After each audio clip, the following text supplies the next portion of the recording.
ido saludando según entrabais. Estamos así en petit comité, pues también va a ser más fácil sobre la marcha si tenéis cualquier duda, pues bueno, también la resolvéis. Pero la idea con este libro, y al presentarlo, es empezar a hablar de la microbiótica como una visión, como un paradigma, y no simplemente como un abordaje dentro de la biología o de la medicina.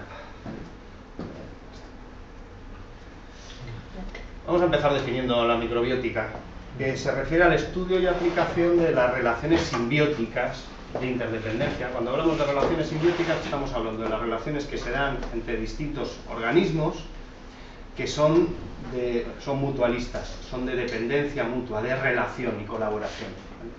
Entonces, la microbiótica estudiaría la aplicación y el estudio de todas estas relaciones entre los microorganismos dentro de un sistema determinado. Un sistema determinado pues es una comida, un ecosistema completo, un cuerpo, el suelo, el agua, ¿vale? Y también reconociendo la capacidad de los microorganismos para regenerar y conservar la vida frente a la degeneración y la muerte. Partimos de que hay dos corrientes dentro de la vida. Hay una corriente conservadora, antioxidativa, de mantenimiento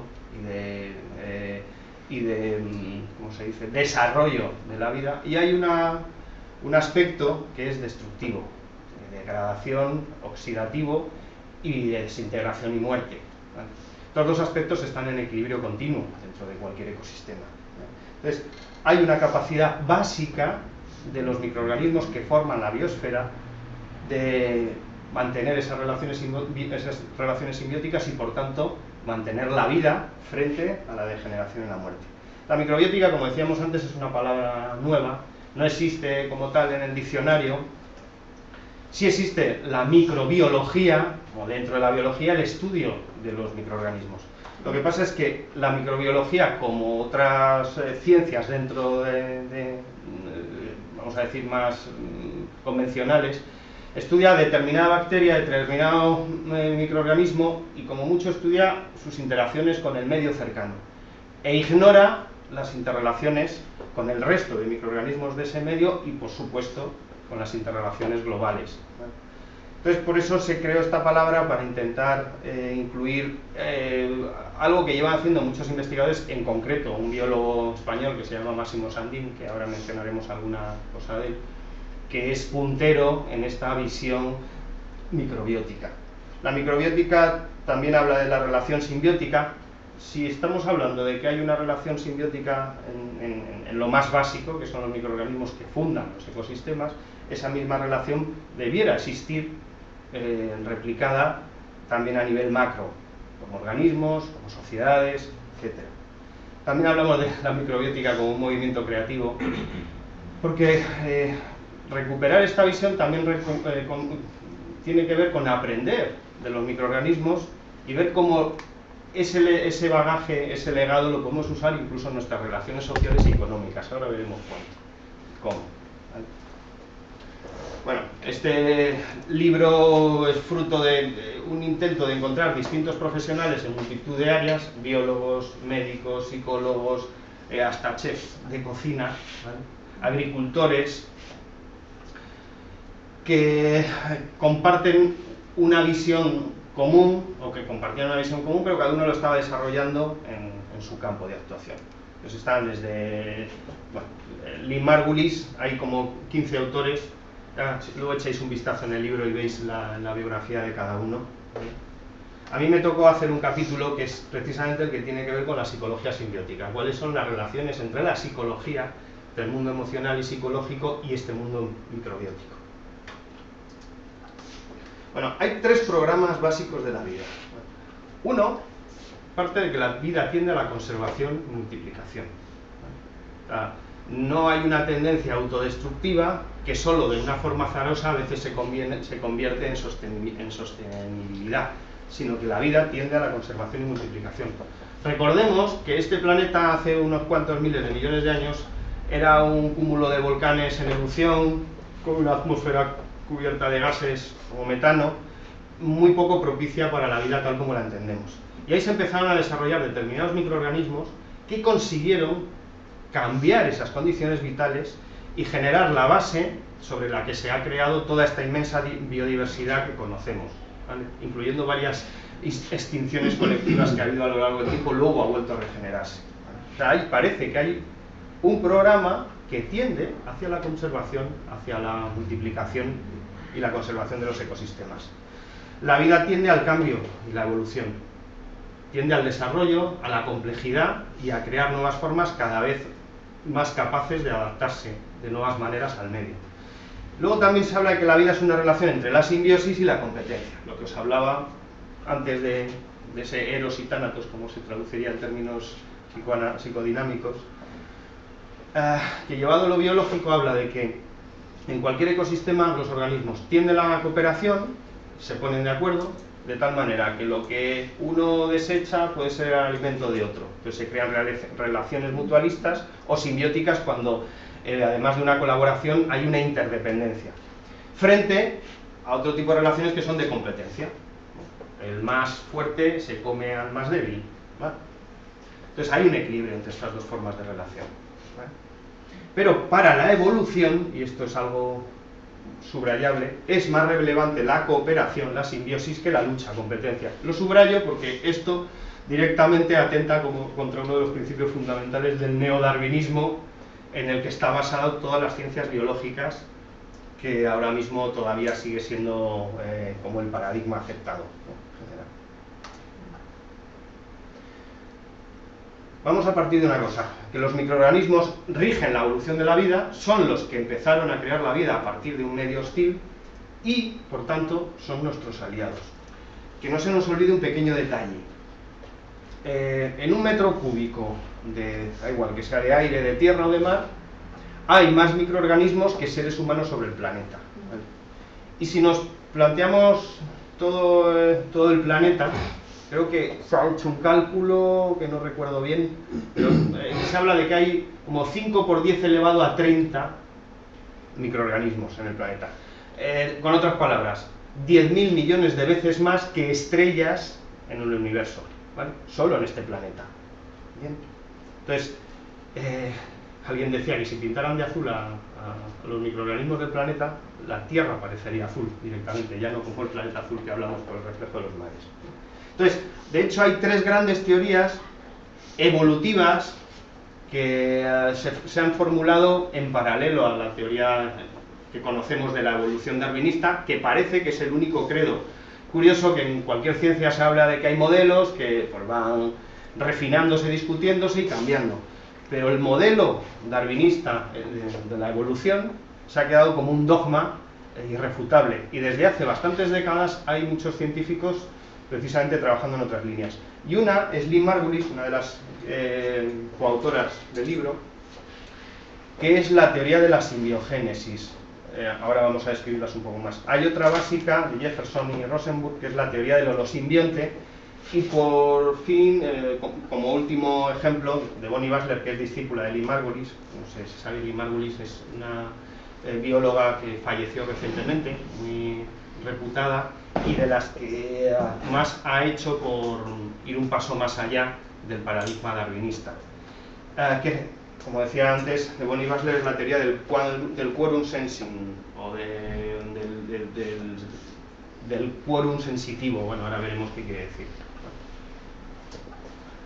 Según la teoría de la simbiogénesis, la evolución de la vida sobre la Tierra se debe a las bacterias. Es decir, no ha habido una serie de mutaciones azarosas a lo largo de millones de años que han ido creando nuevas formas de vida, sino que hay un programa dentro de las primeras bacterias. Sabéis que las primeras bacterias originales son las procariotas, que no tenían núcleo. Pues desde ahí ya hay un programa que ha tendido al acuerdo entre estas bacterias, ponerse de acuerdo, por ejemplo, para juntarse distintas bacterias, crear nuevos organismos que a su vez iban creando otros, ¿no? Es la teoría de la endosimbiosis seriada, que está aceptada entre la comunidad científica como un mecanismo de evolución bacteriana. Lo que pasa es que ella postuló que de la misma manera se ha ido produciendo también en los seres pluricelulares. De hecho, se parte de que si estuvieron reinando más de 2000 años en solitario, lo hicieron para crear las bases de la vida como la conocemos. De hecho, es fácil encontrar huellas de las antiguas bacterias procariotas en el mundo eucariota, es decir, de las bacterias con núcleo. De hecho, todos los seres pluricelulares, como nosotros, somos un conjunto de células eucariotas con núcleo. Y se sabe que estas células son mezcla de varias más primitivas. Por ejemplo, las mitocondrias, que entre otras cosas se encargan de generar la energía dentro de la célula, son bacterias dentro del núcleo de las células. Los cloroplastos, que por ejemplo en las plantas, son las que se encargan de la función clorofílica, de extraer energía a partir de la luz solar. Coinciden con un tipo de bacterias que son las cianobacterias, que se alimentan también de luz solar. O las propias dendritas, los cordones que unen las neuronas, o los propios flagelos de los espermatozoides, tienen que ver con las espiroquetas, que son un tipo de bacterias móviles, como si se hubieran ido poniendo de acuerdo unas y otras, hasta crear lo que conocemos. La teoría del hologenoma da que no tenemos un cuerpo lleno de microbios. Bueno, no sé si sabéis que por cada célula con ADN humano nos acompañan a cada una otras 10 sin nuestro ADN. Es decir, somos, en proporción, más bien somos como diría, un saco de microorganismos con algunas células con ADN humana. Esto de yo soy yo en mis circunstancias, yo lo cambiaría por yo soy yo en mis microorganismos, o más bien soy un apéndice de los microorganismos. ¿Vale? Esto implica que somos un colectivo integrado por distintos reinos celulares. Solo alguno de ellos llevan ADN humano. Entonces, eso crea una unidad simbiótica en donde hay un anfitrión, podríamos decir las células humanas, junto con los microorganismos huéspedes. Esto tiene unas implicaciones claves, porque gran parte de los procesos que nos sostienen dependen de esos microorganismos que nos acompañan. De hecho, hay una pregunta que se lleva formulando desde hace tiempo. ¿Podríamos mejorar nuestra adaptación al medio simplemente adquiriendo nuevas especies de microbios que hasta ahora no tendríamos incorporados? Esto además viene reforzado por determinadas investigaciones que se han hecho y observaciones. Por ejemplo, una básica, hace tiempo se dio la voz de alarma entre los biólogos porque estaban desapareciendo las poblaciones de corales rojos. Si a alguno le interesa este tema así de naturaleza, esto habrá oído hablar de ello, porque incluso ha salido en documentales. Por el cambio de temperatura de los océanos, más la contaminación. Entonces se iban decolorando y muriendo. Entonces, claro, se partía de que según la teoría que conocemos de la evolución, quizá en unos millones de años, con las mutaciones adecuadas, esos corales desarrollarían algún tipo de adaptación al medio, o sea, que se les daba ya por muertos. Curiosamente, al cabo de unos años, empezaron a recolorarse, como que se recuperaron y aprendieron a adaptarse. Investigando un poco más, resulta que quienes se habían adaptado eran las colonias bacterianas que conviven con los corales. Entonces esto llevó a darse cuenta de que no se puede separar esas colonias del organismo. De hecho, en este caso, coral rojo sería un holosimbionte juntando esos microorganismos que sí son capaces de hacer esa adaptación.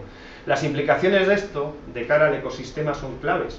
Esto nos habla de que realmente podemos revertir el proceso de degradación del planeta con más facilidad de la que creemos, simplemente teniendo en cuenta este mundo microbiano que está ahí y que tiene la capacidad de en cada generación mutar y de legar esas mutaciones, no mutaciones, esas transformaciones genéticas a la siguiente generación. Esto es un salto conceptual muy interesante.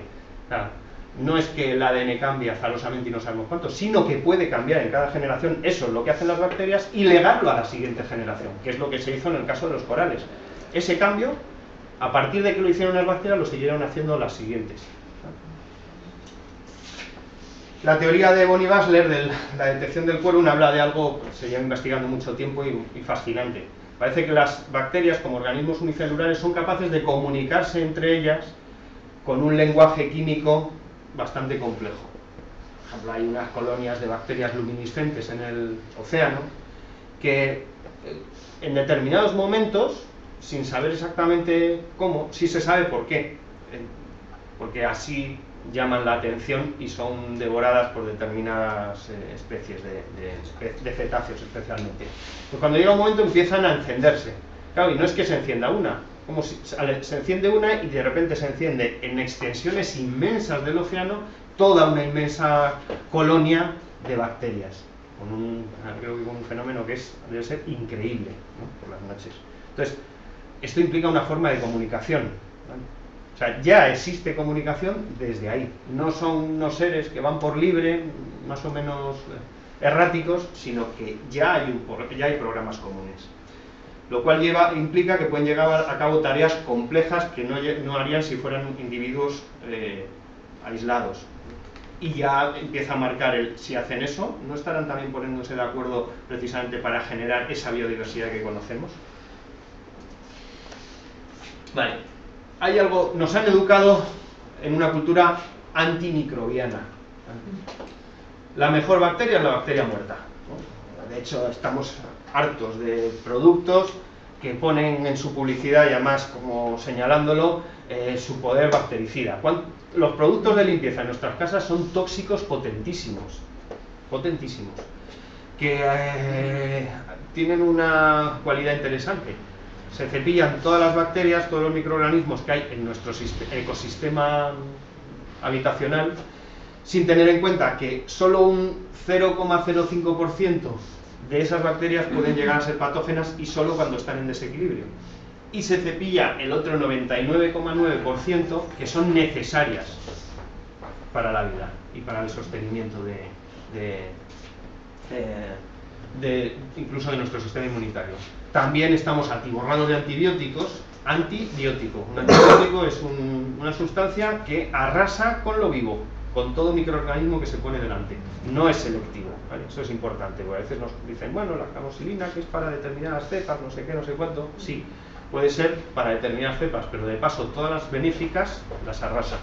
Y los antibióticos están presentes también en la carne que comemos, no solo en las medicinas que tomamos. El resultado final de esta hiperexposición a bactericidas y antibióticos es un debilitamiento del sistema inmunitario, ahora veremos por qué, y un deterioro general de los ecosistemas. Estamos rompiendo un equilibrio que se había gestado durante miles de millones de años, y además de una manera bastante inconsciente. No sé si visteis hace poco un documental que pusieron en televisión que se llamaba Luchando contra la superbacteria o algo así, hablando de que con tanta obsesión antiséptica y tanta antibiótico en el mundo médico, estamos creando superbacterias resistentes hasta un punto que ya no hay nada que acabe con ellas. Entonces estamos generando los propios monstruos de una manera poco consciente. Máximo Sandín, que es un biólogo español, ex profesor de la Autónoma, tiene una página que os recomiendo encarecidamente, se llama somosvirusyBacterias.com. Habla de que los conocimientos científicos más actuales demuestran que bacterias y virus conviven armoniosamente en todas partes, incluyendo nuestros propios organismos, y que solo de manera excepcional se vuelven patógenos cuando cambian las condiciones que crean el equilibrio de ese medio, alguna causa externa del tipo que sea. Esto tiene una implicación muy concreta. Máximo dice, antes os decía, si el planeta tiene esa cantidad de bacterias, hablaba de 10.000 millones de veces más que estrellas en el universo, y de virus son de 5 a 25 veces más. O sea, si realmente fueran seres potencialmente peligrosos, no existiría vida sobre el planeta. O sea, realmente la visión la hemos ofuscado durante mucho tiempo. O sea, nos apoyamos en esos seres. Entonces, si nos dedicamos a dar por hecho que son un peligro, de hecho los virus, cada vez que aquí alguno oímos la palabra virus, estamos pensando en el ébola o estamos pensando en la gripe o en algo peligrosísimo, y de hecho hay una obsesión por erradicar los virus. Yo he oído a alguna gente diciendo, habría que erradicar los virus. Bueno, pues de hecho los virus sirven como estabilizadores, equilibradores de la población bacteriana. Y no solo eso, Máximo y otros investigadores han desarrollado una línea que habla de que seguramente los propios virus son los que han ido creando incluso la reproducción sexual. El ADN humano y el de todos los organismos incorpora ADN de los virus. Los virus sabéis que son entidades teóricamente no vivas hasta que se acoplan a una célula y entonces, teóricamente, como nos había enseñado, la destruyen aportando su propio código genético. Desde otro punto de vista, resulta que los virus han ido aportando ese código genético y es lo que ha ido produciendo la biodiversidad y la generación de organismos cada vez más complejos. O sea, que tiene una función concreta de poner ahí su código, ¿no?, genético, y también de regular las poblaciones de bacterias. Esto es importante. El planeta se va oxidando y se deteriora la vida sobre la Tierra a ritmos crecientes. Ya sabéis que hay por lo menos 100.000 sustancias tóxicas liberadas continuamente al ambiente que no sabemos incluso en sus interacciones lo que provocan. Entonces, lo mismo que este planeta personal, el planeta Tierra también se va oxidando y deteriorando. Entonces, al igual que la polución ambiental, a nivel de individuos, tanto alimentos y medicamentos nos van oxidando, determinados alimentos y toxinas, nos van oxidando la sangre y envenenando nuestra microbiota intestinal, que ahora pasaremos a comentar.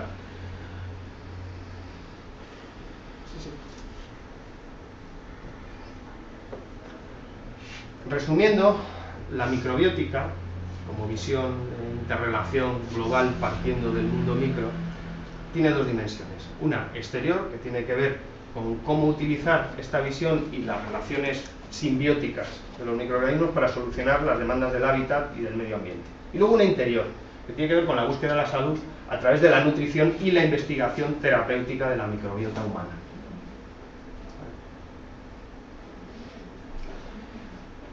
Dentro de la microbiótica exterior hay algunos investigadores que han creado o que han desarrollado ciertas prácticas que pueden ser, y ya se están utilizando en muchos países, como la base para resolver. Ahora entraré a los que. Uno, el propio Teruo Higa, que es un japonés fitobiólogo, que trabajaba pues, descubriendo nuevos tipos de abonos y de plaguicidas. Él fue enfermando, como ocurre a muchos investigadores en esta línea, hasta que se dio cuenta de que bueno, lo mismo que me enferma a mí no debe ser muy saludable para utilizarlo en los cultivos. Entonces cambió de orientación y estuve investigando para encontrar determinados microorganismos que pudieran hacer esa función de abono y de plaguicida. Porque todos sabemos que el suelo, la tierra, precisamente es fértil en la medida en que tiene un equilibrio de determinados microorganismos. Algo básico. Hay determinadas bacterias que se fijan en las raíces y que son las que ayudan a fijar el nitrógeno de la tierra, si no la planta no puede absorberla sola, ¿vale? Entonces él estuvo investigando hasta que descubrió un conjunto de bacterias que sumadas tenían un poder simbiótico y regenerador impresionante, que él lo llamó campo de sintropía o de orden vital, ¿vale? Es curioso porque él empezó a desarrollar una línea, estoy hablando de hace 35 años y ahora mismo hay como 140 países donde se utiliza. Se utiliza desde a nivel agrícola para conseguir cultivos mucho más fértiles y que además, al estar equilibrados, ahuyentan las plagas, hasta para depurar aguas residuales o para potabilizar el agua. Para que os hagáis una idea, estos microorganismos regeneradores, esta serie de ellos que tienen esta función simbiótica, cuando se utilizan en una fosa séptica, tú vuelcas una cantidad de una fosa séptica y en unas semanas desaparecen todos los lodos. Directamente los devoran y a cambio solo queda como residuo agua, ¿vale? Además, lo hemos visto aquí, hay bastante gente utilizándolo. Incluso se está utilizando en plan experimental en determinadas áreas de la central nuclear de Fukushima, y están consiguiendo eliminar la radiactividad que se supone que necesitaría miles de años para desaparecer, la están erradicando en meses utilizando estos microorganismos. Incluso se está usando en hospitales, en vez de seguir... Perdón, el tema del petróleo, que están, ese tipo, también son bacterias. Efectivamente, sí. Y también con los plásticos, sabéis que hay una isla inmensa de plásticos flotando por el océano, que se degrada evidentemente muy lentamente. Pues se están haciendo experimentos y hay bacterias devoradoras del poliuretano, por ejemplo. Entonces, digamos que hay unos aliados ahí que se están descubriendo y que pueden revertir un proceso que cualquier ecologista hace tiempo se había echado las manos a la cabeza diciendo esto ya no tiene marcha atrás, pues podría y puede tenerlo, ¿vale? Y una de las tecnologías es esta de los EMs, que se puede utilizar, bueno, de hecho es muy interesante utilizarlo como productos de limpieza en casa, porque lo que hacen es crear un medio ambiente equilibrado donde no pueden desarrollarse los patógenos. Desaparecen los olores, las moscas se van. Esto yo lo he visto además en sitios muy curiosos, donde en verano te comen las moscas, por ejemplo en Extremadura, y que desde que han empezado a utilizar esto, pulverizando y como limpieza, han desaparecido. Más que nada porque como buscan la putrefacción, y esto lo que hace es tender hacia la antioxidación, ya no es compatible. ¿Vale? Luego que era muy inteligente, no quiso hacer mucho ruido y todo esto se ha ido extendiendo, sobre todo de una forma muy entre colectivos, ONGs, agricultores ecológicos o en comunidades, por ejemplo, campesinas, en zonas bastante de difícil comunicación en Sudamérica, donde se encontraron que con una tecnología baratísima y que además la propia comunidad puede ir reproduciendo, porque al final estamos hablando de bacterias que se pueden seguir multiplicando, pues conseguían potabilizar el agua y luego eliminar las aguas residuales. ¿Vale? Entonces, claro, es una tecnología muy barata, autosostenible y además ecológica. Pero claro, él en ningún momento quiso darle mucho bombo porque sabe que luego los accidentes suelen ocurrir cuando se descubren estas cosas. Se ha conseguido inteligentemente. En paralelo a las investigaciones de Higa, de este japonés, en Sudamérica hay algunos agricultores como Jairo Restrepo, que es un ingeniero agrónomo colombiano, que tiene artículos y un libro glorificando la mierda de vaca, lo dice así, que lleva mucho tiempo precisamente investigando y extrayendo cepas de microorganismos de los suelos que son más fértiles, los de los bosques y las selvas, y utilizándolo para repoblar los suelos agrícolas. También como una manera de salir de la dependencia de multinacionales agroquímicas que al final no solo empobrecen la tierra con su insumo de bioquímicos y plaguicidas, sino que encima hacen al agricultor dependiente de tecnología exterior. Y de esta manera él ha conseguido que comunidades se hagan cargo, partiendo de la propia mierda de vaca, más la integración con los microorganismos regeneradores de bosque, de conseguir cosechas mucho más fértiles. Vuelvo a lo mismo, con un equilibrio que hace que no aparezcan plagas, y encima con comunidades que se empoderan, ¿vale? Y que tienen una tecnología que pueden desarrollar desde abajo y utilizando los propios recursos.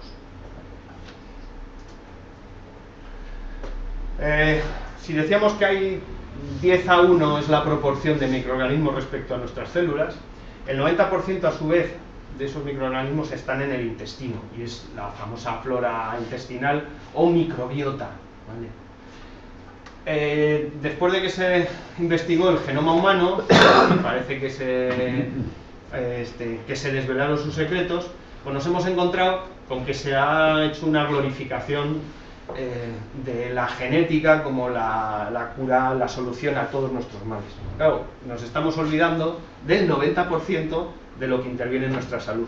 Entonces ahora se está empezando a intentar descifrar el genoma, el ADN de nuestra microbiota, en paralelo en Estados Unidos y en la Unión Europea. El problema es que solo en nuestro intestino hay como 200 especies, por lo menos distintas, con a su vez sus variaciones, con lo cual este es un proyecto que llevará, si lo consiguen, décadas. A ver, la microbiota intestinal, bueno, he cogido una frase de Hipócrates, que además desde hace mucho tiempo se sigue manteniendo: todas las enfermedades se generan en el intestino, y también la salud. O sea, todas las patologías que conocemos, del espectro que sea, desde infecciosas hasta degenerativas, todas tienen algo en común, que siempre hay algún tipo de inflamación intestinal y de afección intestinal en paralelo. Entonces, no se sabe si Hipócrates y muchos médicos antiguos hablan de que se generan. Otra gente más prudentemente por lo menos dice, en cualquier caso influye, ¿vale? Entonces, hasta hace poco lo que ocurría en el intestino era algo que médicamente pues era algo marginal. Se le da importancia cuando había un trastorno digestivo, pero no en su relación con todo lo demás, ¿vale? Es curioso que si el hígado es el órgano más grande del cuerpo, además sabemos que el hígado es el que procesa todos los desechos internos cuando ya no se pueden vehicular por otros órganos o no pueden expulsarse por otros órganos emuntorios como riñones y demás, el hígado los almacena e intenta metabolizarlos. Pues la microbiota sería el otro órgano más importante del cuerpo, por lo menos en peso, porque también puedes pesar como el hígado, unos 2 kilos, ¿vale? Y que tiene una función clave, También transmuta, también filtra las toxinas, pero las externas en este caso. De hecho, cuando nos alimentamos, el alimento se convierte en nutriente a través del trabajo de la microbiota. Lo subrayo así, porque cuando nos dicen nos hace falta determinados nutrientes de este tipo, de otro, o nos testan y parece que tenemos déficit de tal vitamina o tal mineral, se nos olvida que cualquier alimento que tomemos que se supone que contiene eso, si no tenemos la microbiota en condiciones, directamente como lo comemos lo eliminamos. O sea, es imprescindible la microbiótica para nutrirnos. Las funciones básicas, por tanto, de la microbiota. Una es generar la base del sistema inmunológico. Según cómo esté nuestra microbiota, así está nuestro sistema inmunitario. Dos, transformar los alimentos en nutrientes asimilables. Tres, eliminar las sustancias tóxicas y residuos que ingerimos. Cuatro, controlar los microbios patógenos. Todas las infecciones conocidas, parte de las que pueden venir con una herida que nos hemos hecho y con un sistema inmunológico debilitado, que ya tiene que ver con una microbiota debilitada, pero gran parte de nuestras infecciones tienen que ver con un desequilibrio intestinal. Entonces, por eso esa función de controlar los microbios patógenos. Una microbiota en equilibrio no permite que se desarrollen microbios patógenos. Y por último, fabricar gran parte de los neurotransmisores. Sabéis que los neurotransmisores son las sustancias que utiliza el sistema nervioso para comunicarse y que están detrás de lo que llamamos estados de ánimo. ¿Vale? Todos los neurotransmisores conocidos se segregan en el intestino, además de en el cerebro. ¿Vale? ¿Qué pasa? Que algunos de ellos,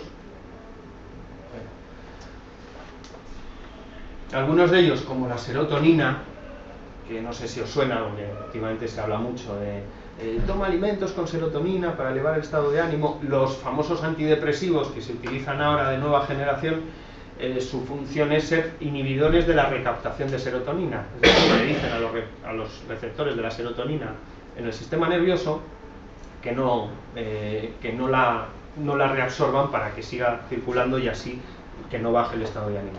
Pues el 95% de la serotonina no se segrega en el cerebro, se segrega en el intestino.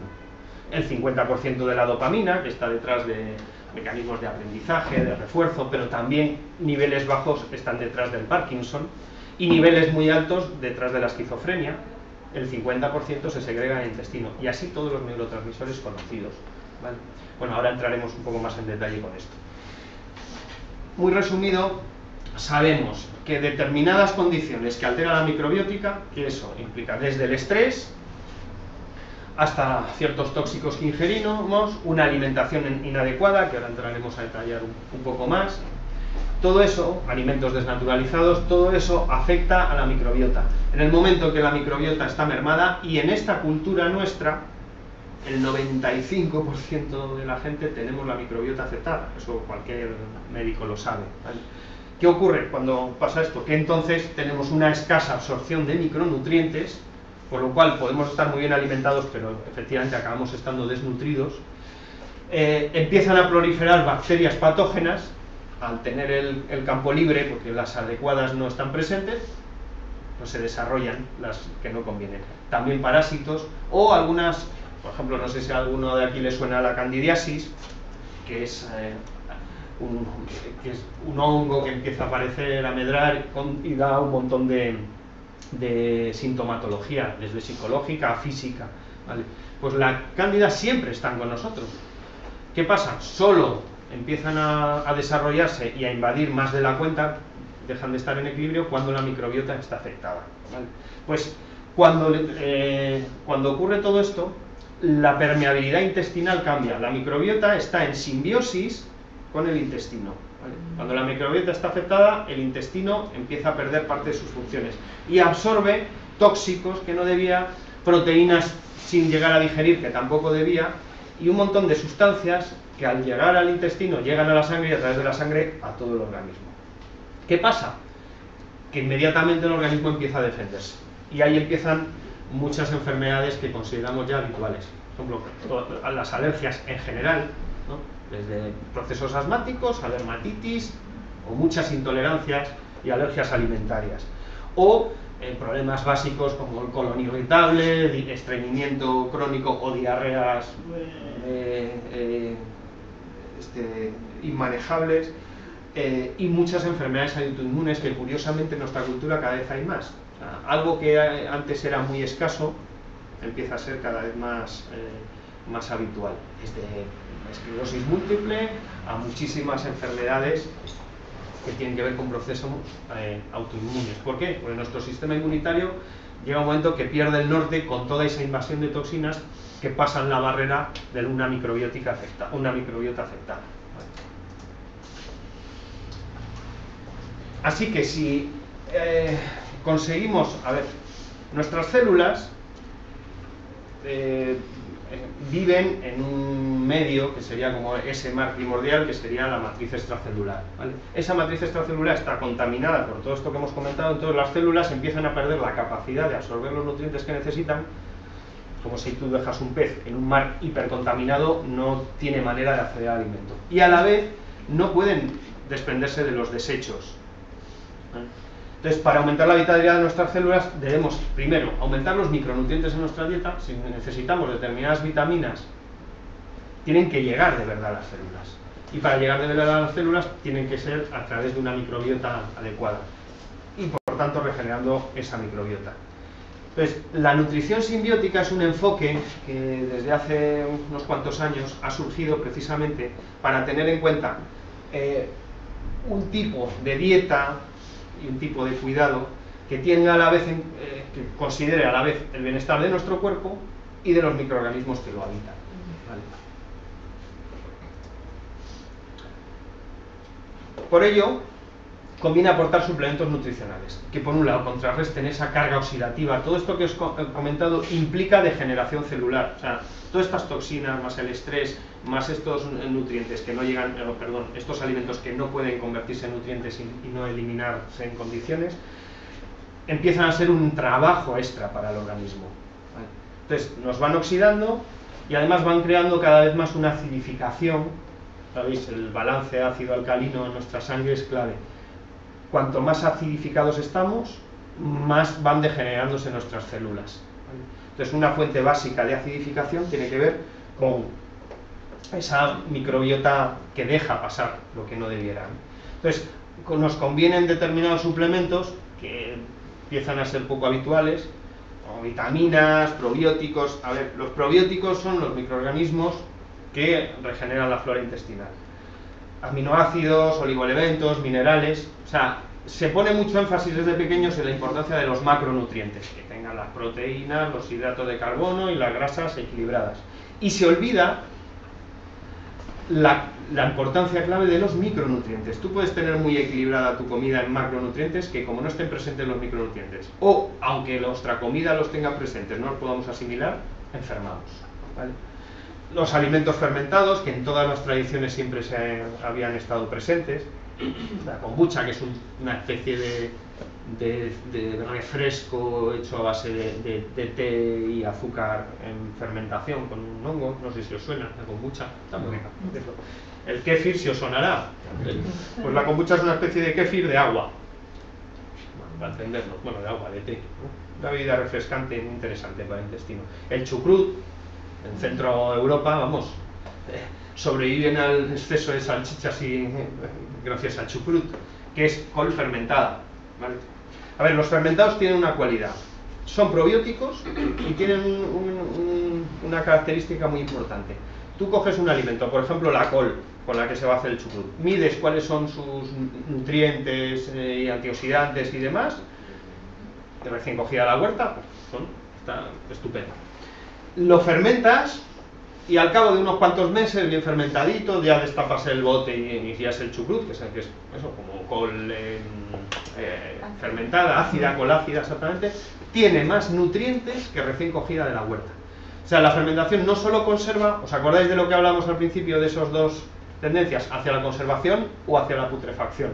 La fermentación va hacia la conservación y es como el antagónico de la putrefacción, ¿vale? Pues no solo conserva la col meses después, sino que encima ha multiplicado sus nutrientes, ¿vale?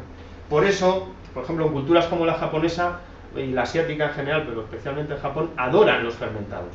O sea, allí en Japón se curan todo con sopa de miso. El miso es un fermentado de soja, es como una pasta. Tú lo mezclas con agua templada, no hirviendo, porque entonces te cargas los microorganismos probióticos, y con eso todas las mañanas, cuando tienes un resfriado y demás, se curan todo. ¿Por qué? Porque van directamente a regenerar la microbiota para potenciar el sistema inmunitario. Luego hay otra cosa que se llama ahora superalimentos, que son determinados alimentos que tienen cualidades terapéuticas. La maca, que es una especie de tubérculo, en Sudamérica se utiliza bastante, especialmente en Perú, como revitalizador. La chía, bueno, cada vez está más de moda, así alimentos que tienen especialmente propiedades terapéuticas. A ver, hay unos puntos básicos dentro de la nutrición simbiótica. Primero, comemos con mucha eficacia, es decir, nos ponemos las botas en esta cultura normalmente. ¿Vale? No tenemos problema de tragar, pero a cambio nos nutrimos con muy poca eficiencia. Comemos mucha cantidad, pero no asimilamos apenas. Con lo cual, es una cultura, además esto ya se lleva diciendo desde hace 40 años en Estados Unidos, que servía de referencia, ahora ya todo Occidente se ha sumado. ¿Vale? Estamos sobrealimentados y desnutridos, y malnutridos, perdón, a la vez. Siempre se ha dicho que somos lo que comemos, ¿vale? Podemos decir que somos lo que asimilamos gracias a la microbiota intestinal. O sea, no solo lo que comemos, sino si lo que comemos se puede asimilar. Entonces, la nutrición simbiótica contempla el bienestar del cuerpo y de los microorganismos que lo habitan. Hay alimentos que nos oxidan, que acidifican y debilitan de paso la microbiota intestinal. Las harinas refinadas, los cereales en general, cuando se refinan, no son reconocidos por nuestra microbiota, no la alimentan. Entonces, normalmente generan bastantes problemas de intolerancia y de inflamaciones intestinales. De hecho, aquellos que notan la barriguita que llaman cervecera y tal y cual, si empieza suprimiendo el pan blanco, normalmente ya esa barriguita cervecera y las flatulencias empiezan a reducirse significativamente. El azúcar blanco sabéis que es un acidificador maravilloso. O sea, pocas cosas desmineralizan más, acidifican más y roban más nutrientes y más energía que el azúcar blanco. Y luego nos lo venden como si fuera un ángel blanco y maravilloso. ¿Vale? De hecho, cuando se conoce el proceso de refinar el azúcar, se te quitan las ganas de tomarlo, por cierto. Los lácteos, en general, los seres humanos son los únicos mamíferos que siguen tomando leche cruda de mayores. No digerimos la lactosa ni la caseína de mayores. ¿Vale? Alguna gente lo notará más o menos, algunos directamente tienen intolerancia grave, pero ninguno lo digerimos en condiciones. Los refrescos carbonatados, las carnes rojas y embutidos, aquí ya, en este caso, ya es una cuestión de grado, ¿vale? Cuando tenemos una actividad física determinada, pues la carne roja y en su proporción no da problema. Simplemente, cuando hay un exceso de carnes rojas y embutidos, teniendo en cuenta que la microbiota no lo asimila, eso empieza a generar toxinas y putrefacción. La carne roja se pudre en el intestino, ¿vale? Los vegetales no, fermentan. Luego aditivos químicos, alcohol, tabaco.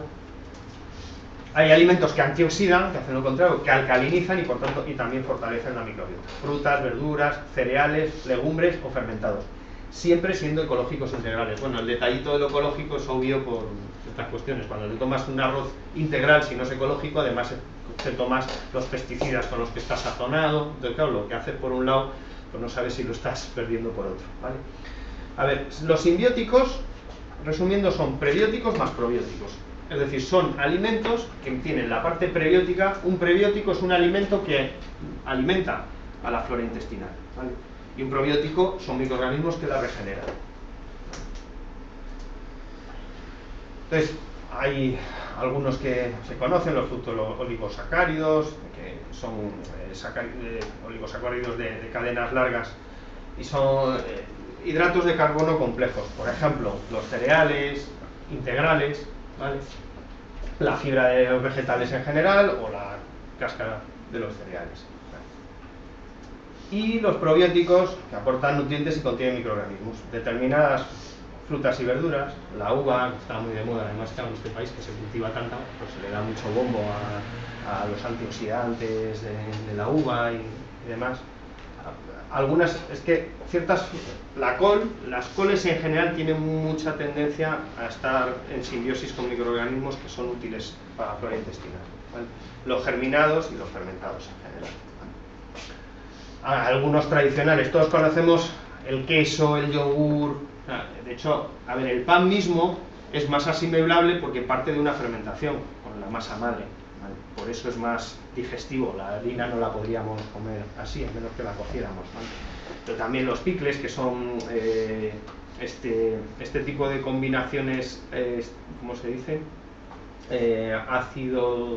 Agridulces, bueno, se llaman, que es muy típica de la India. El kimchi, que es una mezcla de fermentados, picante coreana, el chucrut que hemos hablado antes, el miso, el tempeh, que es una soja fermentada. Luego también hay alimentos líquidos fermentados que también todos conocemos, la cerveza, la sidra, el vino. O sea, algunos llevamos adorándolos mucho tiempo, ¿vale?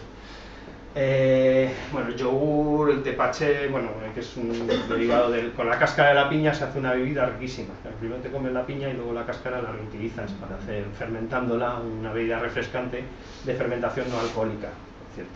La chicha, que es partiendo del maíz, ¿vale? O el tamari, que es la salsa de soja, también fermentada, ¿vale? Yendo de todo este panorama, vamos a poner la lupa en uno de los aspectos de la relación con el intestino y el resto del organismo, que es lo que hablábamos antes de la psicología simbiótica.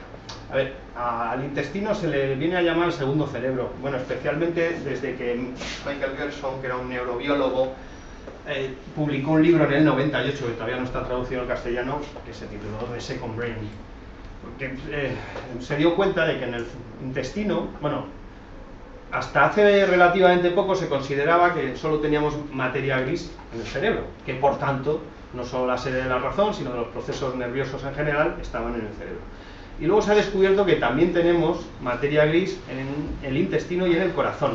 O sea, esto que se había dicho siempre, siento con el corazón, y eso, no, tú sientes con el cerebro, lo que pasa es que tal y cual. Y yo me acuerdo, yo mismo he caído en eso, de ir como de, uy, qué científicos y qué avanzados somos y qué tontos eran antiguamente que decían que sienten con el corazón. No, mira, ya sabe la ciencia, pues a la mierda con la ciencia como la habíamos considerado. Resulta que también hay neuronas en el corazón, o sea que efectivamente el corazón también siente.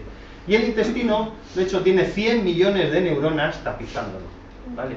O sea, que literalmente eso de pensar con las tripas va a ser que ya lo hacíamos desde hace tiempo. Y cuando notábamos que algo se nos ponía las emociones aquí, insisto, no era una apariencia, sino que literalmente estamos sintiendo con las tripas, ¿vale? Antes os comenté que también todos los neurotransmisores se segregan en el intestino también, y algunos, especialmente la serotonina, prácticamente entero. Mirad las implicaciones de esto. Tenemos un proceso depresivo, tomamos un antidepresivo que va al cerebro. ¿Y qué hacemos donde se está generando toda la serotonina? La ignoramos. De hecho, no se da ni un consejo de nutrición. Yo no he oído a un psiquiatra preguntarle a uno de sus pacientes, y por cierto, ¿tú cómo comes? ¿Vale?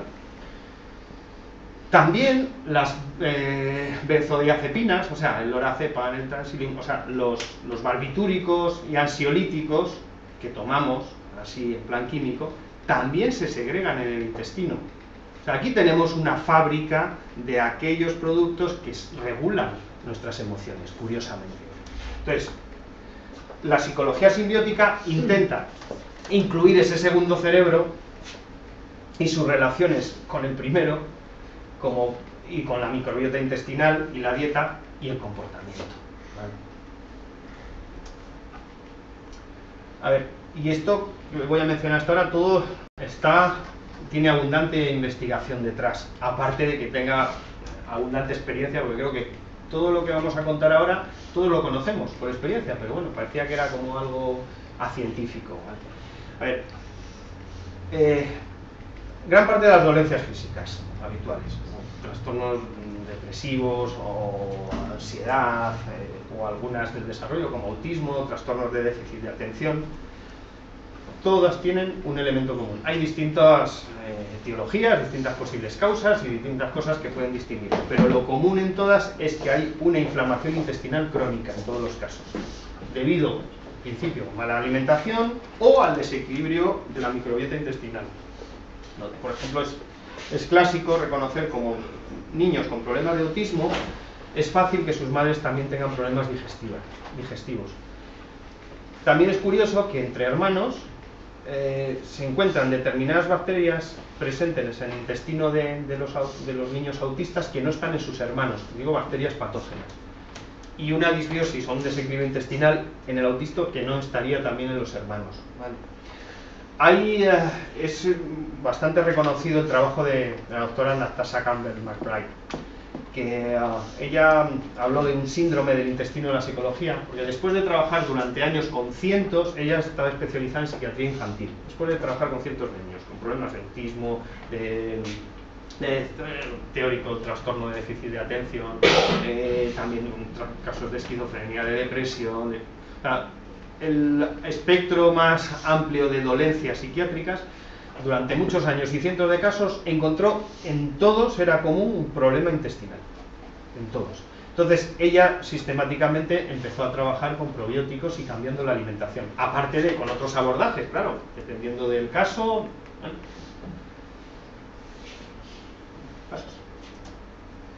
Bueno, también pionera en esto fue Gerda Boyesen, una psicoanalista, que postuló que lo mismo que el intestino digiere los alimentos, pues también digiere las emociones.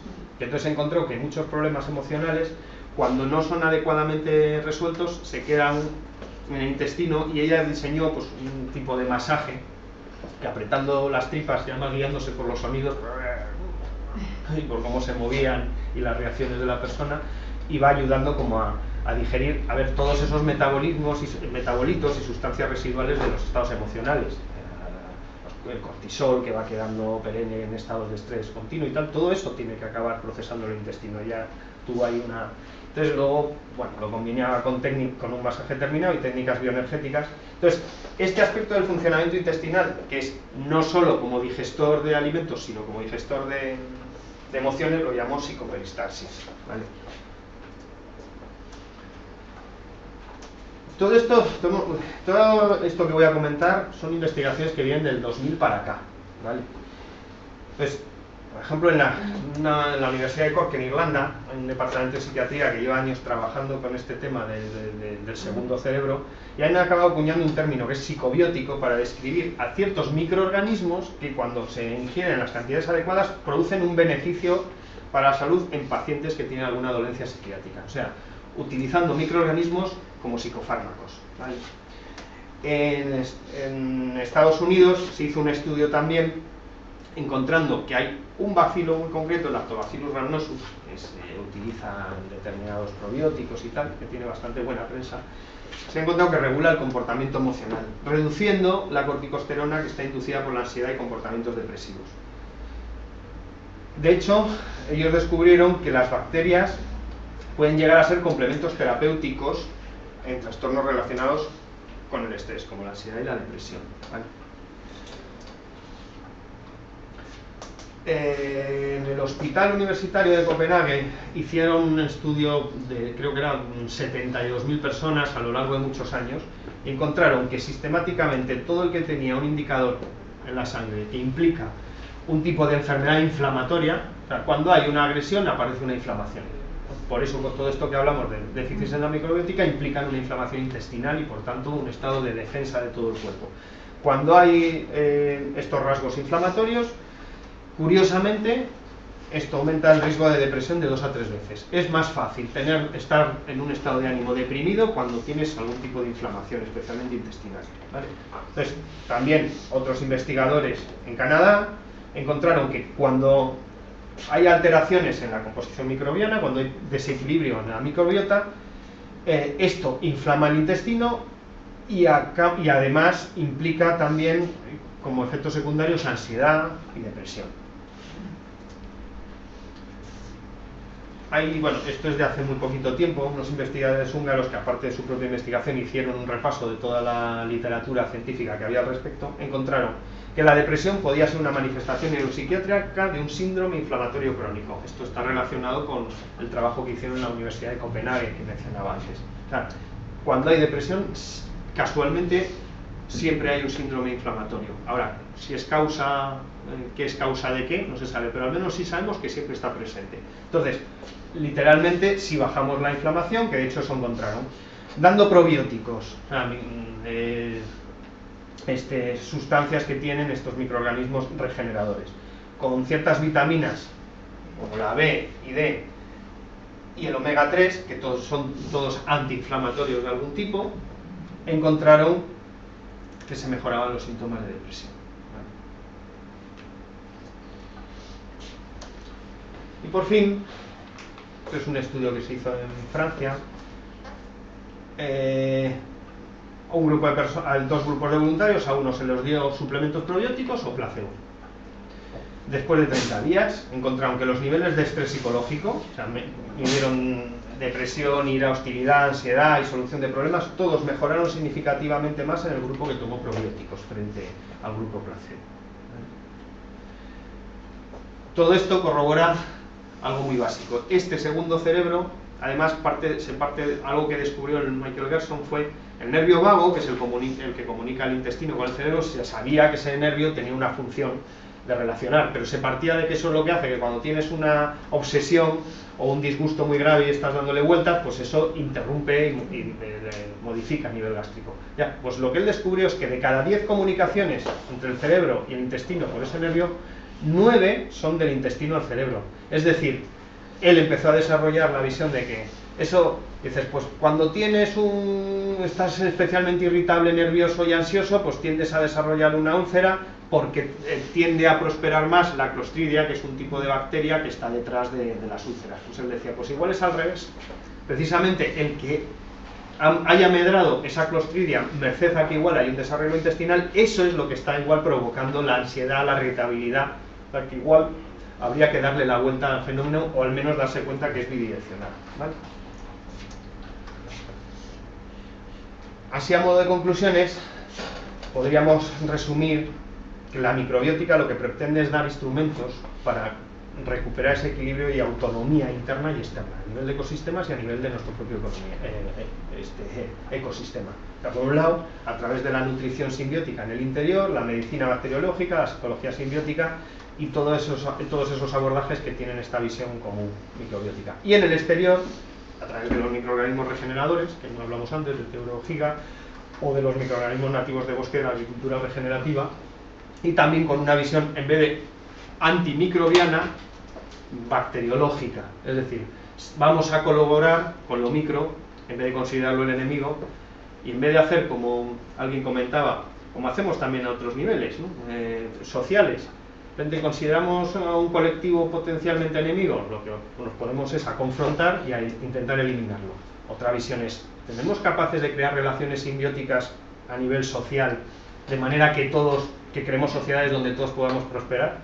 Algo que comentaba Máximo Sandín, en su momento el biólogo disidente español, que fue profesor en la Autónoma y se fue porque estaba harto de no poder investigar en condiciones, porque parece que topaba con el dogma neodarwinista, y entonces cualquiera que se aparte, aunque sea con fundamentación científica, ya es como el apóstata al que hay que atacar. Pues él decía, es que es muy curioso que la doctrina económica que predomina actualmente, el neoliberalismo que viene de toda la visión de Adam Smith y del reverendo Malthus y demás, en donde lo lógico es una lucha por la supervivencia, donde el que mejor se lo monta, pues se enriquece, y el que no, pues son los desechos del sistema, que les den, literalmente, ¿no? Lo digo porque en Estados Unidos yo he oído a gente hablar así. ¿Para qué vamos a crear un sistema de seguridad social? El que no sea capaz de pagárselos porque es un inútil, pues que vaya él. Entonces, está muy bien fundamentada esa visión económica desde una perspectiva biológica, en donde también la evolución se hace merced a la lucha por la supervivencia, donde solo los fuertes sobreviven. Entonces, claro, frente a eso, una visión mucho más sensata y además más fundamentada científicamente, porque literalmente la visión neodarwinista no está fundamentada científicamente. Lo digo así y subrayado porque, claro, como nos lo han inculcado desde el colegio, parece que hay una abundancia de datos que la rubrican, y no es cierto. Hay muchos más datos rubricando estas teorías que parten de que desde la colaboración y la simbiosis, eso es el mecanismo básico que ha generado la vida en la Tierra y que puede ser lo que nos devuelva el equilibrio en la Tierra. Claro, La traducción económica y social de esto no tiene nada que ver con la neoliberal que se nos ha intentado inculcar. Tiene que ver con que desde la colaboración y desde una simbiosis podemos llegar a un tipo de sociedad a nivel económico y cultural en donde las relaciones colaborativas sean la fuente de prosperidad. Y utilizo otro ejemplo de la psicología. Se sabe que no puede prosperar ninguna célula en un estado de defensividad permanente. Para desarrollarse y crecer, cualquier organismo necesita estar en un estado de colaboración y por tanto de crecimiento. No existe el crecimiento si estás a la defensiva. Si te tienes que estar defendiendo, te atascas. ¿Qué ocurre? Que nosotros sabemos que la mayor parte de nuestras emociones son de esa índole. Estamos encogidos, el miedo es el que nos dicta el comportamiento, entonces eso no permite que nos desarrollemos. Y eso hace que también a nivel social no nos podemos desarrollar. Desde el miedo y la desconfianza, entonces, lo mío para mí no sea que compartir nos empobrezca a todos. Entonces, desde esta visión podemos recuperar nuestra capacidad desde la colaboración y la simbiosis de generar la realidad interna y externa que nos gustaría. Así que gracias por estar aquí. Si tenéis alguna pregunta o algún comentario. Bueno, yo no sé, pregunta o comentario de todo, ¿no? Me parece súper interesante todo lo que has contado. Y desde luego, en un principio es como sorprendente, ¿no? Que la ciencia médica o la ciencia de la salud en general, ¿no? A todos los que abarque, que haya podido ignorar durante tantísimos años el tema de la microbiótica, ¿no? Es alucinante, ¿no?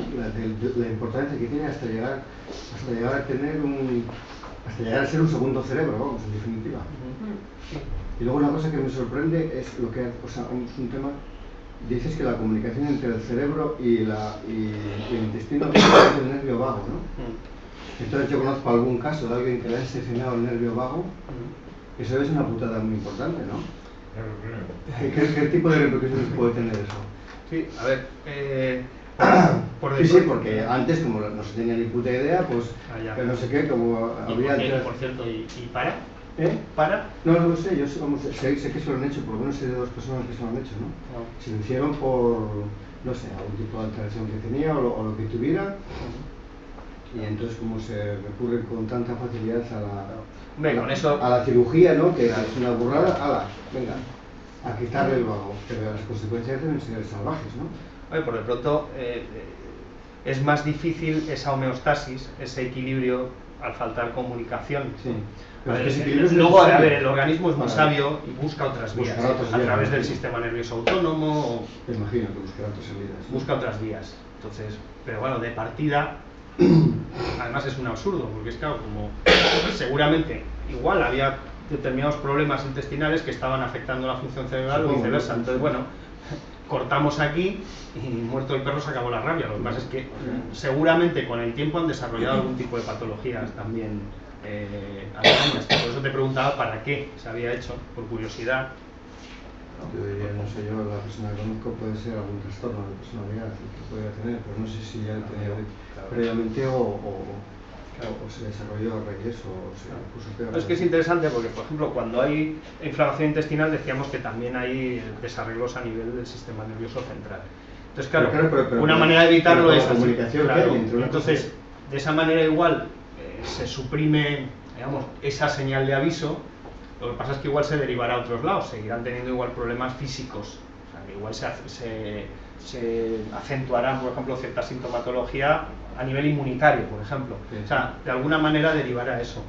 De todas maneras, hay otras formas de comunicación, bueno, que eso, además, mira, es tema de otra charla y tal, porque también hay bastante investigación desde hace tiempo que habla de vías no de impulso nervioso, de comunicación entre los distintos órganos del cuerpo, pero bueno, esto es otra cosa. ¿Tú sabrías decirme, por ejemplo, qué influencia puede tener sobre la microbiota el agua de mar?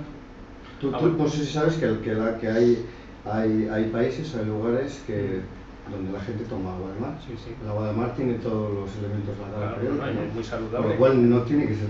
Y de hecho en la última guerra mundial se utilizaba como, en vez de sangre se transfundía agua de mar. Claro, sí, sí. O sea, y porque nuestro interior, nuestra composición es muy similar, creo que a la interiormente el agua nuestra. Sí, ¿no? sí, mantenemos como un océano. ¿Qué, salimos del océano y lo ¿Cómo puede llevando influir dentro. eso en la microbiota, el agua de mar? ¿Tú qué piensas?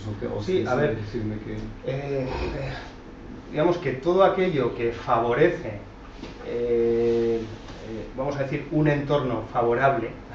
A ver, la microbiota se desarrolla en un medio adecuado. Entonces, no es un medio adecuado determinados insumos, por ejemplo, antiguos químicos artificiales que directamente impiden que crezca adecuadamente esos microorganismos, pero el agua de mar sí lo facilita. Que yo creo que es una cosa muy buena, lo que pasa es que imagino que además es las interesante. multinacionales estarán en contra de que se emplee eso en vez de otras cosas. A ver, ya se usó hace más de un siglo, había la talasoterapia a principios del siglo XX se puso de moda y había bastantes clínicas utilizando no solo baños de agua de mar, sino que se bebía y demás. Diluyéndolo porque está como 4, creo que es la relación, creo que la concentración es 4. No, o tomando la cantidad adecuada exactamente, sí, no pasando de una cantidad... Sí, bueno, si la diluyes ya lo haces igual que eso, la composición interna. Entonces, como tiene determinadas sales minerales, oligoelementos que son afines a nuestro propio plasma sanguíneo, pero bueno, es darle un medio adecuado. Claro. Sí. Así que hay por ahí. Sí. Entonces, en resumidas cuentas, la microbiota yo veo que es fundamentalísimo. Entonces, la forma, dijiste, las formas de... hay diferentes formas, tipos de alimentos o medicamentos. ¿Las empresas farmacéuticas favorecen eso o se dedican a bombardear de toda manera al organismo? A ver, no tienen interés en hacer tanto las cosas bien como ir a vender, ¿no? A ver, es que hay un tipo de medicina que es aliarse con los propios recursos para que tu sistema inmunitario y tu organismo sea capaz de manejarse. Y otro tipo de medicina que le interesa más cronificar las enfermedades porque así te están vendiendo el remedio.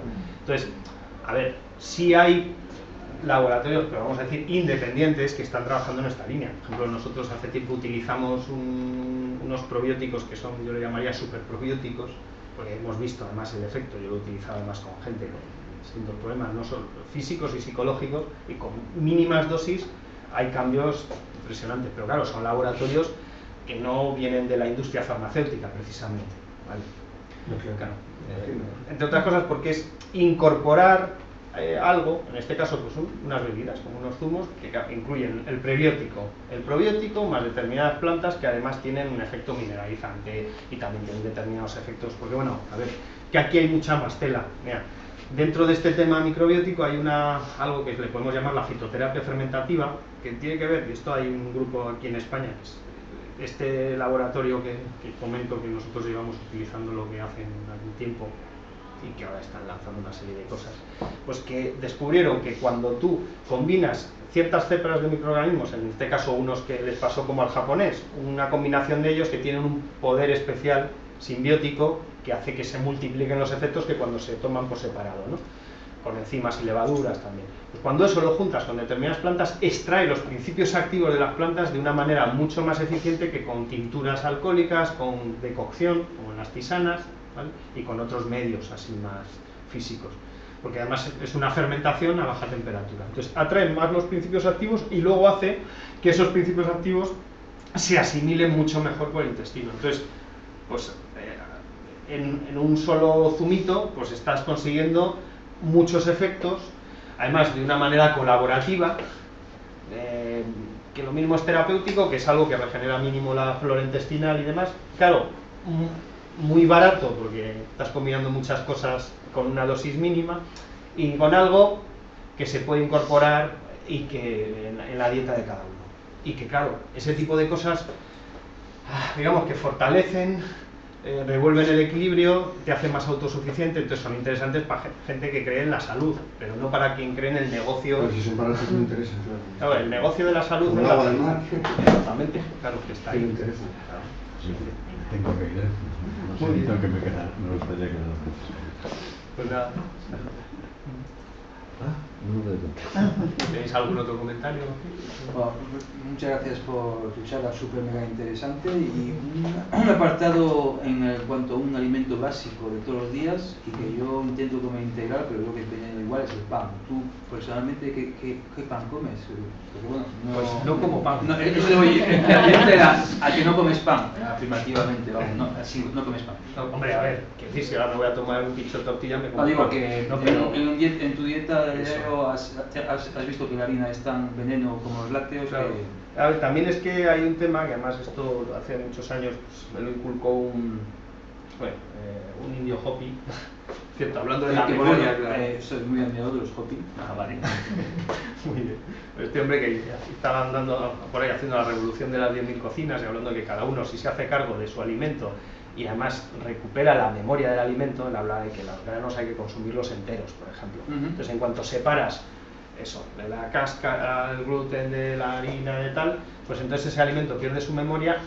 Claro, es una manera muy poética de decir algo que sabemos desde el punto de vista biológico. Efectivamente, ese alimento ya no lo asimila el cuerpo, porque la microbiota no sabe qué hacer con eso. Entonces, claro, todos esos hidratos de carbono refinados pasan directamente a la barrera intestinal y lo que hace el cuerpo es defenderse, para empezar. Entonces, lo ideal sería comer, bueno, hay panes, por ejemplo en el libro salen hasta recetas en una parte, o sea, un pan esenio... ¿El centeno?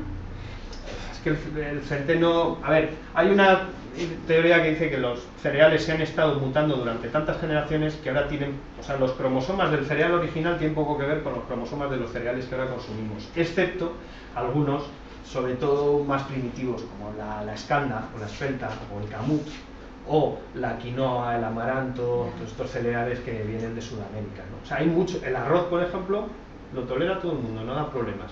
Entonces, en el fondo, no es que haya que quitarse los cereales, en el fondo quitándose el trigo de consumo, que es al que estamos acostumbrados aquí, que está, creo que además tiene los mismos cromosomas que el humano, o sea, no tiene nada que ver con un cereal ya. Entonces claro, eso es como que el cuerpo no sabe qué está comiendo. Eso aunque sea integral, ¿vale? Que sea trigo integral si es ese tipo de trigo. Entonces, una buena medida es, durante una época, jugar a eliminar las harinas refinadas, pero especialmente el trigo y algunos, que el centeno es que también está muy se ha estado manipulando mucho. Es muy fácil, porque en 15 días se notan cambios. Yo, por ejemplo, empecé a hacerlo por mi hijo, que tenía problemas de intolerancia, y dije, oye, me voy a solidarizar, no voy a estar yo comiendo pan delante de él, ¿no? Bueno, y vamos, empezó a bajarme la barriga, la sensación de hinchazón, las flatulencias. A ver, eso es un aspecto, porque también los azúcares sabemos que también tienen esa función. O sea, un poco, cuando se tiene una alimentación, vamos a decir, fermentativa y simbiótica, y se añade algún suplemento, como por ejemplo esto que os comentaba de esta empresa se llama Microviver y tal, y se cuida con, claro, una alimentación mínimamente, de repente empiezan a desaparecer las flatulencias, las digestiones se hacen de otra manera, se desaparece la hinchazón de la barriga, de repente empiezas a tener más energía. Pero bueno, o sea, yo no me estaba nutriendo, estaba comiendo, pero en vez de nutriéndome, lo que estaba es metiéndole un estrés al organismo, ¿vale? ¿Y los productos ahumados, como el salmón ahumado, el bacon ahumado? Muy saludable no es, porque ya está muy procesado. A ver, volvemos a lo mismo. Si estuviéramos viviendo hace 300 años en una isla noruega, ¿vale? El salmón ahumado nos sentaría de vicio, porque claro, todo lo que estamos tomando, como hago un experimento que se hizo hace 40 años, se comparó la dieta de un adolescente norteamericano con un mendigo de la India. El mendigo de la India comía 4 cosas, pero está mucho mejor nutrido que el adolescente americano, ¿vale? Porque todo también depende del contexto. Que en una alimentación muy desnaturalizada, refinada, etcétera, etcétera, si además añades ahumado, pues ya es la gota que colma el vaso, pero con una alimentación más correcta, el cuerpo eso lo va a digerir estupendamente. ¿Sabes? Que todo tiene también como su... Yo la experiencia, yo he bajado 20 kilos. 20 kilos, me está costando. La experiencia es dejar el pan, dejar el azúcar y comer fruta. Y poca sal también, ¿eh? No, yo sigo comiendo con sal. El tema que es la harina me ha cambiado. O sea, es verdad que no la he dejado del todo porque me sigue gustando el pan, que es un problema. La leche casi la he abandonado, pero tomo muy pocas dosis y cuando me paso lo noto. Es más, llevo una semana con mucho estrés, mucho tal, y estoy comiendo demasiado pan y lo noto. O sea, y se nota. Sí, lo noto porque también estoy más receptivo a los cambios, porque estoy no a dieta, pero estoy cambiando la alimentación y sí se nota así. Pero todo el tema de la harina, yo no era, o sea, había escuchado, había oído Sí, mucha pero gente que no toma no- harina, qué tal, el veneno, qué tal, y sí lo nota así. La refinada, vamos, porque hay harinas, estoy tomando arroz y quinoa, o sea, Claro, sí, bueno, esas no dan ningún problema, ¿no? no dan problemas. Claro. Lo había oído, vamos. Sí, sí, no hay como experimentar, hay ciertas cosas que Sí, sí. uy, Además, de verdad. claro, sí, Oye, y dices no a los lácteos, pero sin embargo el yogur, ¿no? A ver, claro, cuando el yogur está fermentado con determinadas bifidobacterias, ya se sobre todo cuando es con cualquier kéfir. yogur no, sino de determinado tipo de Claro. yogures. Por Sí. ejemplo, el kéfir supongo que sí. El kéfir es que ya la lactosa está digerida, la caseína también, ya es otra cosa. Digamos Claro. que ya... Sí, el kéfir no es un yogur. ¿No? No, ese no es No. un yogur. Sí, pero sobre todo que el lácteo cuando se fermenta, o sea, necesitamos modificar la caseína y la lactosa. Entonces, la fermentación hace esa labor. Digo, la fermentación, que no es lo mismo que cortar el yogur y cuajarlo. Pero cuando hay un proceso fermentativo. O sea, a ver, algo que se sabe es que cualquier cosa que se fermenta se transforma. Incluso hay alimentos que nos pueden sentar mal, que cuando pasan por un proceso fermentativo habría que probarlos también, porque igual no tienen nada Claro, que eso ver. ya es probarlo. Y cada Claro, uno exactamente. ver cómo le sienta. Justo. Es que hay tantos tipos de yogures que dices, ¿cuál? Ya. No, yo no tomo ningún lácteo. No, Bueno, sí, eso ya no tomo directamente. nada, ninguno. La caseína, has dicho eso, que Es la proteína de la es la leche. proteína de la leche. Sí. Pero los quesos sí son lácteos. Sí. Sí, claro. Y los quesos, a ver, sientan mejor que la leche porque ya tienen un proceso de fermentación. Lo que pasa es que, bueno, no llega a procesarse entero, o sea, tampoco el queso puedes abusar de él. Pero no tiene nada que ver tomarte un vaso de leche a tomarte un trozo No, de queso. tiene que ver nada. Ya. ¿Y sienta mejor el más curado o el más crudo? En principio, claro, ahí también hay...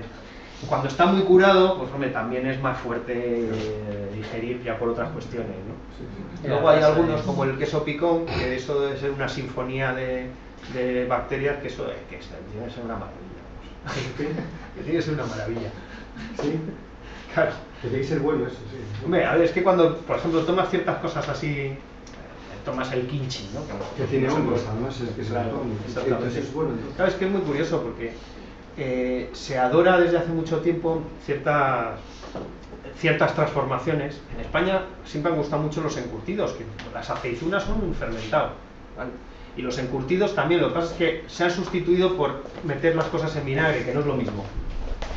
O sea, tú un pepinillo lo fermentas y vuelve el pepinillo ácido, como el chucrut, y es muy saludable. Pero claro, ahora tomamos pepinillos en vinagre, que es más simple de hacer, pero ya no es lo mismo. No es lo mismo un pepinillo ácido que un pepinillo fermentado que sepa igual, ¿vale? Y así con otras cosas. Creo porque hay como sucedáneos de... Pero es curioso que desde siempre nos han atraído mucho a los humanos los fermentados, Sí. por algo será también. Bueno, La soja es fermentada también, entonces. La soja- la salsa esta sí, fermentada. exactamente, pero especialmente el tamari. Tamari. Que es ya la salsa de soja ya es un fermentado, pero el tamari pasa por barricas de roble, es un poco como un vino. Entonces es bastante más Y saludable. antes has nombrado algo fermentado también, pero no. Habías nombrado bastantes alimentos fermentados. No conocía casi ninguno. El chucrut sí, pero el resto. Es que aquí, efectivamente, en España, incluso en Europa, hay más cultura de fermentados que aquí. Aquí fuera el queso, el yogur, la sidra y el vino y la cerveza, bueno, ya son unas cuantas. Sí, pero Y eso el es pan. mundial, es mundial, ¿no? Exactamente, bueno, también, efectivamente. Pero, por ejemplo, mencioné el kimchi en Corea. Eso El kimchi es una mezcla de verduras fermentadas y picantes que la gente se mata por ella. De hecho, hay un kimchi que ya ahora lo venden en supermercados mucho allí porque es muy típico, pero es un kimchi teórico, o sea, hacen lo mismo. Es como que lo meten en vinagre, no sé qué, y ya no es lo mismo. O sea, el kimchi como tal fermentado es una maravilla para el intestino, aparte que esté rico. Hombre, ¿qué pasa? Lo pruebas la primera vez y dices, adiós, es como es para otros tomar eso, el queso picón. Pero es curioso, bueno, hay muchas cosas fermentadas japonesas, acerolas umeboshi, por ejemplo, ¿no? Que claro, la primera reacción cuando la hueles o las pruebas dices, la madre que lo trajo. Pero luego lo empiezas a mezclar con cosas, en salsitas, tal, y dices, bueno, esto le da un puntito, tal. Y luego cuando empiezas a notar el efecto que produce, de hecho, en Japón no hay prácticamente enfermedades degenerativas, el cáncer de colon no se conoce, bueno, ahora ya, a ver, cada vez tiene una alimentación más occidentalizada y esto va cambiando. Pero hasta hace poco no conocían muchas de las enfermedades con el mismo grado de opulencia que Occidente, si no más, pero todavía mantenían una alimentación muy basada en fermentados, en productos frescos, en pescado, algas, mucho arroz integral. O sea, tenían una combinación muy interesante. El arroz tiene que ser integral. Sí. Sí, porque el arroz blanco es puro hidrato de carbono y almidón. Entonces, digamos que nuestro cuerpo durante miles y miles o cientos de miles de años se ha acostumbrado a asimilar los alimentos integrales. Entonces, claro, de la noche a la mañana, el asimilar cosas que son, digamos, que están separadas, por un detalle, que es que antes ya se sabía, pero luego se corroboró. O sea, nosotros a quien tenemos que dar de comer es a nuestra microbiota, que es como un cambio de mentalidad, ¿no? Nosotros piensan, voy a comer yo para mí, que no, que tú no comes para ti, comes para tu microbiota, que es la que luego te nutre a ti. Claro, es que si no, no te nutres. Claro, es que entonces el cambio es muy curioso. Entonces, empezar a pensar, uno de los de los amigos que, bueno, detrás del libro está gente que también son los que han desarrollado estos probióticos tan, digo, divertidos, porque es gente muy friki que lleva muchos años trabajando en esta línea, y de hecho uno de ellos tiene la página más veterana en España de alimentación simbiótica, que se llama nutribiota.es, que lleva 20 años. Luego hay otra que se llama microbiota.es, que habla de todas estas cosas. Bueno, pues este, que es uno de Bilbao muy gracioso, que es al que yo me llevaría a una isla desierta, porque lo mismo te hace una nevera con 4 palos, que te arregla una fontanería, o sabe de bioquímica o de lo que sea. O sea, para eso es de Bilbao, ¿no? Pues este es muy gracioso, porque él se considera como un simbionte humano que es una colonia de microorganismos, y entonces él piensa en sus microorganismos cuando piensa directamente, que si son la mayoría, pues mira, vamos a ponernos de acuerdo con ellos, ¿no? Yo siempre me hacía muchas gracias, pero claro, luego cuando me he puesto a investigar y también he visto las relaciones con la psicología y otras cosas, he dicho, bueno, la cosa tiene su matiz. Entonces, claro, él, de hecho, además es uno de los capítulos lo escribe él, además dando un montón de recetas así microbióticas, y claro, esa perspectiva cambia muchas cosas. Claro, porque de hecho hace entender cosas como, oh, me han dicho que me falta vitamina A y me estoy hinchando de no sé qué y no noto la diferencia. Bueno, ya, porque si no lo asimilas, ¿qué más da lo que tomes? Efectivamente. Una pregunta ya de frikis. Soy diseñador. ¿Por qué siempre que hablan de esto ponen cosas violetas? O sea, es una buena pregunta, pero todo lo que he visto es todo violetas. Colores, sí, igual es que las bacterias son así, o es que para poder verlas tienen que poner una luz o algo así. Bueno, ya, como las quitan a veces para poder verlas y tal. Sí, no. Pues mira, eso no... Una pregunta friki, porque es que yo lo veo por todos lados. Exactamente, no hay algo. Hay algo ahí que... Claro, como son invisibles, igual las relacionamos con un color que es más etéreo, más, ¿no? Algo así. ¿Cómo se cultivan? Además, tiene que ser complicado, ¿no? Pues sí, de hecho, por ejemplo, esta gente con todo lo que ha hecho, mira, voy a dejar información ya que ha salido el tema. Esto. Pues esta gente... esto. Ahí hay más colores. Hay más colores ahí. Sí, aquí más colores. Espera, pasamos para aquí. Estoy dando pues esta gente, a ver, partió de una cosa. Sí que hay, tú vas a una farmacia y ahora está de moda los probióticos, y siempre tienen un armario con probióticos, porque vamos, hasta el presidente de la Sociedad Española de Inmunología ya es un firme defensor de todo este tema. Y cuando hablan de la alimentación del futuro empieza a decir que es imprescindible todo esto, o sea que desde la medicina oficial ya se va haciendo una derivación. Pero claro, todos son pues cepas muy concretas, por lactobacilo no sé qué o lactobacilo qué sé yo, ¿no? Y liofilizado y en polvo. Entonces él decía, claro, volvemos al mismo esquema de voy a tomar una cosa que se supone que me va a solucionar y además con una presentación que no es vital. Entonces ellos desde el principio lo que desarrollaron es en líquido, es un fermentado. Cogieron mosto de uva negra ecológico, le añadieron unas cuantas cepas que fueron encontrando hasta que, digamos que consiguieron algo que le llamaron el BIR, que es una combinación de 6 bacterias distintas, acidolácticas, más enzimas y levaduras. Y todo ese pack es como un cóctel que justo lo pones a fermentar lo que sea y crea ahí ya pues, una explosión de vida, ¿no? Entonces, claro, su planteamiento es que esto si lo aíslas y luego encima lo liofilizas, ¿qué estás haciendo? Y aún así hace efecto, cuando te venden por ahí. Pero claro, en este caso dijeron, pues vamos a hacerlo en plan tradicional, como el que hace vino o sidra. De hecho, esto sabe como un poco como una sidra, es fermentación no alcohólica, ¿no? Pero va en esa línea. Entonces, claro, te das cuenta de la diferencia. de dosis que hace falta y sobre todo de efecto, porque te estás tomando algo vivo. O sea, no es lo mismo tomarte... O sea, la idea es, a través de que la alimentación sea tu medicina. Claro, cuanto más lo alejas de la alimentación y un polvito blanco pasado por química y refinado y tal, pues por muy interesante que sea, como tomar vitamina C así en cápsulas, hombre, hace su efecto, pero te tienes que tomar dosis de elefante para que quede algo. Es que bueno, como las tomamos de elefante, pues algo queda y eso potencia. Pero esa misma vitamina C, como parte de un alimento ya en plan simbiótico, no tiene nada que ver el efecto. Entonces es también un poco la perspectiva, lo mismo que ellos dicen. Si la gente empieza a tomar estas cosas, hombre, tiene un efecto tan apabullante que hay la tendencia a me tomo esto y sigo igual. Y ellos en eso son como muy cuadriculados. Dicen, claro, no vale que esto lo use la gente para dejar de tener una alimentación simbiótica por otro lado. Tiene que ser siempre un complemento, ¿no? Un complemento útil porque efectivamente partimos de un estado tan degradado que, hombre, por muy bien que comamos, y eso lo he experimentado desde hace años, ¿no? Tú cambias de alimentación, empiezas a comer como adecuadamente y es lento el proceso, aunque enseguida hay efectos, pero es relativamente lento porque, claro, a ver, no partimos de cero, partimos de menos no sé qué. Entonces, cuando complementamos al principio con ciertas cosas que generan una microbiota en condiciones, el efecto del cambio de alimentación ya se multiplica. Entonces, claro, ellos dicen, esto tiene que ser siempre dentro de una visión más global. Y lo mismo, si comes bien no sé qué y tomas esto, pero luego sigues en tus relaciones con el mundo y con los demás, en un estado de estrés permanente, en lucha permanente, en tal, pues claro, también estás mandando mensajes aquí donde también tu microbiota se pone de los nervios. O sea, a ver, también que tengas relaciones simbióticas, no solo que te alimentes simbióticamente, ¿no? Que es como yo a veces, mira, en movimientos, por ejemplo, asamblearios y tal, ¿no? Hay gente igual que tiene una visión muy progresista, muy de cambio social y tal. Y por ejemplo, hablan de la seguridad social, tiene que ser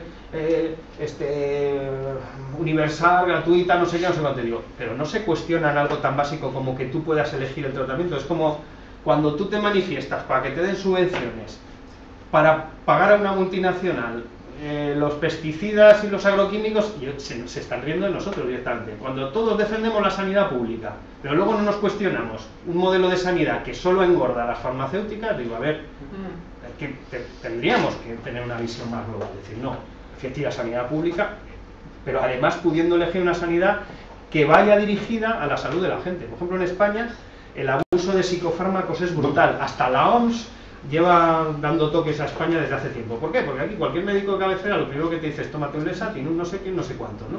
El 30% o 40% de lo que se vende en las farmacias son psicotropos. Y el contenido de psicotropos en los alcantarillados es altísimo. No, debe estar los peces. Conozco el tema tanto uno como otro. O sea, es una barbaridad claro. La concentración que hay, lo que llegan los depuradores. Entonces, si decimos no, que sea gratuita, pero no cuestionamos el modelo, al final a quien estamos beneficiando es al fabricante de eso, que de paso nos atonta un poco más porque no nos da los recursos para nosotros mismos autogestionar nuestra salud, que es lo que tendría que hacer un sistema de calidad. Bueno, no sé si conocéis experiencias, en Asturias hubo un centro de salud que el director, que le conozco, que es médico, lo revolucionó entero y empezaron a hacer de verdad atención primaria. O sea, hacían cursos con voluntarios, el proyecto Fresneda y tal. Bueno, lo revolucionaron. O sea, de repente el barrio se volvió un barrio de lo más saludable, redujeron drásticamente el consumo de fármacos, empezaba la gente a curarse de otras maneras. Pues bueno, al final les metieron tantos palos en las ruedas que acabaron teniendo que abandonar años después. Porque era un ejemplo demasiado bueno. ¿Has leído el libro Medicalizar la mente? Ah, no. Pues te lo recomiendo. O sea que, por ejemplo, en África, que hay muchos menos psiquiatras y menos fármacos, la psicosis, o sea, la esquizofrenia, el bipolar, todo esto, evoluciona mejor. Evoluciona mejor. Ah, mira, ¿Qué te parece? Pues sí, claro. Y Pues porque es además un libro interesante, le sacó al final del 2011, le hizo entre un psicólogo y un psicoanalista. Y bueno, habla de todo eso, ¿no? Habla de los multinacionales y del daño que se hace con los fármacos, ¿no? Sí, vamos, los psicofármacos, Por cierto, ¿has leído el libro de esto de la enzima prodigiosa? Ah, sí. Que está en la línea un poco de lo que has contado antes, de que en Japón hay menos... Claro, ¿no? Hombre, de una forma más simple, es simplemente un gastroenterólogo japonés que fue a Estados Unidos y hablaba de eso, ¿no? Hablaba de la importancia de las enzimas en la alimentación. Literalmente van a estar... O sea, no debe ser tan profundo como... No, pero es que es, Pero digamos que esto es como el paradigma o la visión que va como hablaba abordar con médicos y más y tal, pero bueno, ya lo de los tipos de alimentos y la importancia de tomar alimentos frescos que tengan las enzimas en condiciones. Exactamente, sí, sí. Pero importantísimo. Claro. Supongo que será para la microbiota. Eso. Sí, sí, claro. Sí, efectivamente. De eso no hablaba, de la microbiota no recuerdo. No, bueno, es que iba unido, o sea, la necesidad enzimática tiene que ver también con una microbiota que está debilitada, porque también parte de las enzimas se generan en la propia microbiota. Sí. O sea que sí, ahí. Van a salir, sí. Pues nada, si tenéis cualquier duda, hay información en la página microbiótica.es, ¿vale? Y bueno, y también ¿estaba mirando? Porque aquí no hay un teléfono. ¿Tenéis un bolígrafo?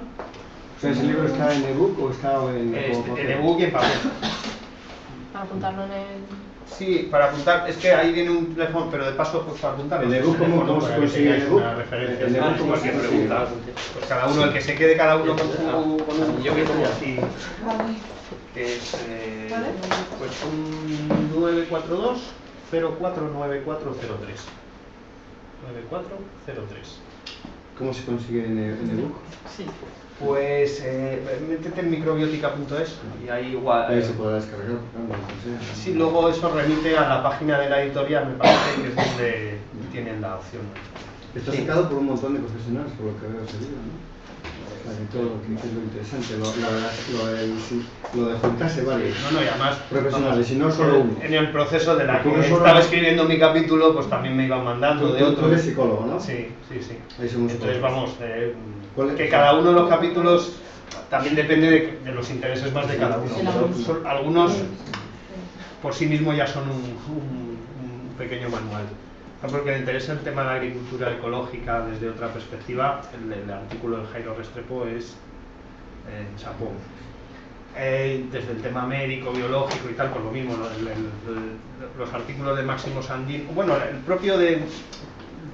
Hay uno muy recomendable que es el que resume toda la perspectiva microbiótica, que no está mal empezar con la introducción y con ese, y a partir de ahí ir adentrándose en los demás, porque luego cada uno pues es un mundo, ¿no? Pero bueno, al final es que quisieron hacer un libro de divulgación y se convirtió en una enciclopedia muy curiosa. Porque bueno, salió un tocho de 400 páginas que da para ahondar y ahondar y ahondar y ahondar de bastante tiempo. No, la página está muy completa, ¿eh? Estaba viéndola. Ah, vale. Sí, está muy Pues muy bien, pues muchas gracias por venir. Sí, encantado, muy Gracias a interesante, muy nutritivo. Muy nutritivo.